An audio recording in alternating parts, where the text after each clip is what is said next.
Hello সুপ্রিয় একাদশ শ্রেণীর শিক্ষার্থী বন্ধুরা, তোমাদের প্রত্যেককে তোমাদের প্রিয় চ্যানেল লাভ ফর নলেজের পক্ষ থেকে জানাচ্ছি সুস্বাগতম। তো সুপ্রিয় বন্ধুরা, আমি তোমাদের সঙ্গে শুভজিৎ স্যার আজকে আলোচনা করব তোমাদের একাদশ শ্রেণীর ইংলিশের সেকেন্ড সেমিস্টারের যে র্যাপিড রিডারের প্রথম গল্পটি রয়েছে, দ্য গোস্ট ব্রাহ্মণ অর্থাৎ ভূত ব্রাহ্মণ, যেটি হচ্ছে লাল বিহারী দের লেখা। তো চলো এই গোস্ট ব্রাহ্মণ থেকে তোমাদের সঙ্গে আজকে 5 নাম্বারের একটি অতি গুরুত্বপূর্ণ প্রশ্নোত্তর আলোচনা করে ফেলি। তো সুপ্রিয় বন্ধুরা, অবশ্যই ভিডিওটি শুরু থেকে শেষ অবধি যুক্ত থাকো বা দেখতে থাকো, যাতে করে তুমি প্রশ্নটি খুব সুন্দরভাবে বুঝতে পারো। তো আজকে যেই প্রশ্নটি তোমাদের সঙ্গে আলোচনা করব, প্রশ্নতে বলা হয়েছে হু help the Brahmin to get back his real identity, অর্থাৎ কে ব্রাহ্মণকে সাহায্য করেছিল টু গেট ব্যাক মানে ফিরে পেতে, হিজ রিয়েল আইডেন্টিটি তার প্রকৃত পরিচয় ফিরে পেতে কে সাহায্য করেছিল। খুব ইম্পর্টেন্ট প্রশ্ন। তারই সাথে প্রশ্ন রয়েছে হাউ, অর্থাৎ কিভাবে সাহায্য করেছিল, যে বা যিনি সাহায্য করেছিলেন তিনি কিভাবে সাহায্য করেছিলেন। পরের প্রশ্ন what happen to the ghost ব্রাহ্মণ ফাইনালি, এবং সবশেষে ওই যে ভূত ব্রাহ্মণ তারই বা কী হয়েছিল। হাউ ডিড দ্য ব্রাহ্মণ স্পেন্ড হিজ লাইফ দেন, তারপর ব্রাহ্মণ কীভাবে তার জীবন চালিয়েছিল বা কাটিয়েছিল। ওকে, তো এইভাবে প্রশ্নটি পড়তে পারে। এভাবে যদি প্রশ্নটি পড়ে, নাম্বার বিভাজনটা হবে 1 + 2 + 1 + 1।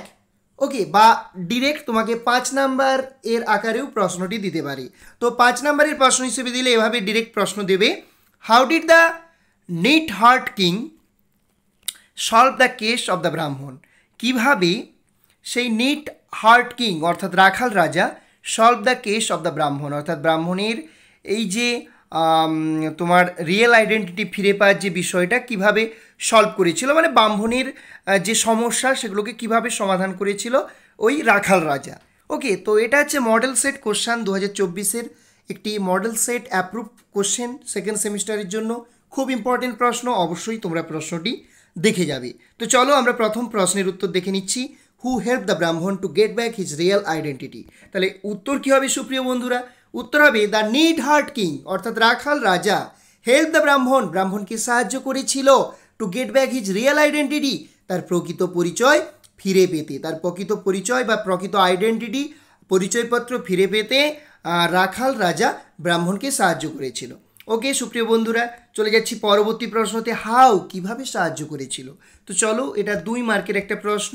তো আমরা দেখে নিচ্ছি, after the trial was over, যখন বিচার শেষ হয়েছিল, the need heart king took out a file, অর্থাৎ সেই রাখাল রাজা টুক আউট বের করেছিল আ ফাইল একটা বোতল উইথ আ ন্যারো নেক, যার কি ছিল সরু গলা ছিল বা সরু মুখযুক্ত একটা বোতল বের করেছিল।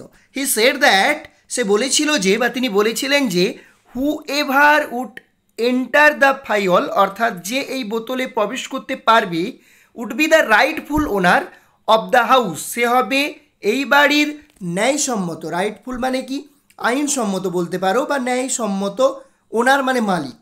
ওকে, তারপরে কি বলা হচ্ছে, দ্য ব্রাহ্মণ আনসার দ্যাট, ব্রাহ্মণ উত্তর দিয়েছিল যে ইট ওয়াজ ইম্পসিবল ফর হিম, এটা তার কাছে অসম্ভব ছিল, এটা তার পক্ষে অসম্ভব ছিল, to enter into the file, অর্থাৎ ওই বোতলের মধ্যে প্রবেশ করা তার পক্ষে অসম্ভব ছিল। স্বাভাবিক ব্যাপার, একজন মানুষ কি কখনো একটা ছোট্ট মুখওয়ালা শিশির মধ্যে প্রবেশ করতে পারে? তোমরাই বলো। তো এটা অবশ্যই অসম্ভব ছিল, কিন্তু অ্যাকচুয়ালি সেই রাখাল বালক বা রাখাল রাজা সে তো উপস্থিত বুদ্ধির প্রয়োগ করেছিল, কারণ সে ইতিমধ্যে বুঝে গিয়েছিল যে একজন প্রকৃত ব্রাহ্মণ আর একজন ভূত ব্রাহ্মণ রয়েছে। আর ভূত কি করতে পারে? নিজের শরীরকে সংকুচিত প্রসারিত করতে পারে, ছোট বড় করতে পারে। তো সেই কারণেই তো সে এরকম একটা সরু নলযুক্ত বোতল এনেছিল, তাই না? তারপরে কি বলা হচ্ছে দেখো, বাট দ্য গোস্ট ব্রাহ্মণ transform himself into a small creature like an insect, কিন্তু সেই গোস্ট ব্রাহ্মণ মানে ভূত ব্রাহ্মণ ট্রান্সফর্মড হিমসেলফ নিজেকে রূপান্তরিত করেছিল ইন্টু আ স্মল ক্রিয়েচার একটা ছোট্ট ক্রিয়েচার মানে প্রাণীতে, লাইক অ্যান ইনসেক্ট মানে পতঙ্গের মতো, and entered into the file, এবং সেই বোতলের মধ্যে প্রবেশ করেছিল। তাহলে উপস্থিত বুদ্ধিটা বুঝতে পারছো সুপ্রিয় বন্ধুরা? The need heart king immediately caught up the file, অর্থাৎ সেই রাখাল রাজা তৎক্ষণাৎ কি করেছিল, সেই বোতলের মুখটা কট আপ মানে আটকে দিয়েছিল। ওকে, তারপর কি বলছে দেখো, and trap the ghost inside the file, অর্থাৎ ওই বোতলের মধ্যে কি করেছিল, সেই গোস্ট তাকে অর্থাৎ সেই ভূতটাকে কী করেছিল, বন্দি করেছিল। তো তোমাদেরকে গল্পটা এখানে একটু বলে দিই আমি আমার মতো করে, যে যখন ওই ব্রাহ্মণ অর্থাৎ আমাদের যে প্রকৃত ব্রাহ্মণ, সে যখন বিচার পাওয়ার জন্য ওই যে রাজ্যের রাজার কাছে এসেছিল, সে রাজা তো বিচার দিতে পারেনি। তো রাজা বিচার দিতে না পারায় সে যখন কাঁদতে কাঁদতে প্রতিদিন একটা পথ দিয়ে যেত, সেই পথের সাইডেই একদল বালক রাখাল রাজা, তার মন্ত্রী, কোতোয়াল, কনস্টেবল এরকম খেলা খেলতো। তো সেই রাখাল রাজা ব্রাহ্মণকে ডাকলো এবং তার কাছ থেকে সমস্ত বিষয়টা জানলো, এবং সে তা বলল যে আমি তোমার যে প্রকৃত বাড়ি, তোমার যে প্রকৃত স্ত্রী বা মা, তাকে ফিরিয়ে দেব। ওকে, এই প্রতিশ্রুতি দিল, এবং সে বলল তুমি এই যে রাজ্যের রাজা, তার কাছে অনুমতি নিয়ে এসো যে তোমার ওই যে বিষয়টা, ওই বিষয়টার সিদ্ধান্ত রাখাল রাজা করবে। তো যথারীতি সে সেই রাজ্যের রাজার কাছ থেকে নিয়ে এসেছিল, অনুমতি নিয়ে এসেছিল, এবং রাখাল রাজা কী করেছিল, তার উপস্থিত বুদ্ধি প্রয়োগ করে সেই ভূত ব্রাহ্মণকে কী করেছিল, ওই বোতলের মধ্যে প্রবেশ করিয়েছিল বা ট্র্যাপ করেছিল, মানে তাকে বন্দি করেছিল। তো এই ব্যাপারটাই রয়েছে এখানে। তো সেটাকে, সেই কথাগুলোকেই একটু লেখা আছে, তোমরা দেখে নেবে। এর পরের প্রশ্ন যেটা ছিল যে what happen to the ghost ব্রাহ্মণ ফাইনালি, সবশেষে সেই ভূত ব্রাহ্মণের কী হয়েছিল। তো চলো সেটা দেখে নিচ্ছি।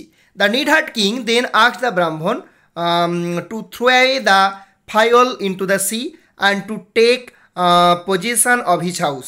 দ্য নিডহার্ট কিং মানে রাখাল রাজা, দেন আস্কড দ্য ব্রাহ্মণ, ব্রাহ্মণকে বলেছিল to throw away the file অর্থাৎ ওই শিশিটাকে ছুঁড়ে দিতে, ইনটু দ্য সি সমুদ্রে, and to take position of his house এবং তার বাড়ির দখল নিতে বলেছিল। ওকে, তাহলে ভূত ব্রাহ্মণের সঙ্গে কী হয়েছিল আমরা বুঝতে পারলাম, যে তাকে সেই সমুদ্রের জলে বন্দি অবস্থায় ছুঁড়ে দেওয়া হয়েছিল। তারপরের প্রশ্নতে বলা হয়েছে দেখো যে হাউ ডিড দ্য ব্রাহ্মণ স্পেন্ড হিজ লাইফ দেন, অর্থাৎ তারপরে ব্রাহ্মণ কীভাবে তার জীবনটা চালিয়েছিল বা কীভাবে জীবনযাপন করেছিল। তাহলে উত্তর কী হবে, after taking position of his house, তার বাড়ির দখল নেওয়ার পর বা তার বাড়ির অধিকার নেওয়ার পর, দ্য ব্রাহ্মণ lived happily for many years, অর্থাৎ ব্রাহ্মণ অনেক বছর সুখে শান্তিতে বাস করেছিল, অ্যান্ড বিগেট সন্স এবং তার পুত্র অ্যান্ড ডটার্স মানে কি পুত্র এবং কন্যা সন্তান হয়েছিল। ওকে, তো সুপ্রিয় বন্ধুরা, এটা ওইভাবে যদি পার্ট প্রশ্ন আকারে পড়ে এভাবে প্রশ্ন লিখবে। আর যদি তোমাকে ডিরেক্ট প্রশ্ন এরকমভাবে দেয়, how did the neatherd king solve the case of the Brahmin বা প্রবলেম অফ দ্য ব্রাহ্মণ, তো তখন তুমি এই যে জিনিসগুলো রয়েছে এগুলোকে প্যারা আকারে লিখে দেবে। ওকে, এগুলোকে প্যারা আকারে লিখে দেবে, তাহলে ওই প্রশ্নটির উত্তর হয়ে যাবে। তো সুপ্রিয় বন্ধুরা, আশা করি আজকের আলোচনা ভালো লাগলো। যদি ভালো লাগে তাহলে অবশ্যই একটি লাইক করবে, সেই সঙ্গে তোমার প্রিয় বন্ধুবান্ধবীদের সঙ্গে ভিডিওটি বেশি বেশি করে শেয়ার করে দাও।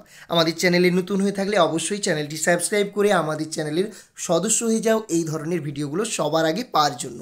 তো সুপ্রিয় বন্ধুরা, তোমাদের প্রত্যেককে অসংখ্য ধন্যবাদ ভিডিওটি শুরু থেকে শেষ অবধি দেখার জন্য। দেখা হচ্ছে আরও একটি ভিডিওতে। সবাই ভালো থেকো, সুস্থ থেকো। জয় হিন্দ, জয় ভারত।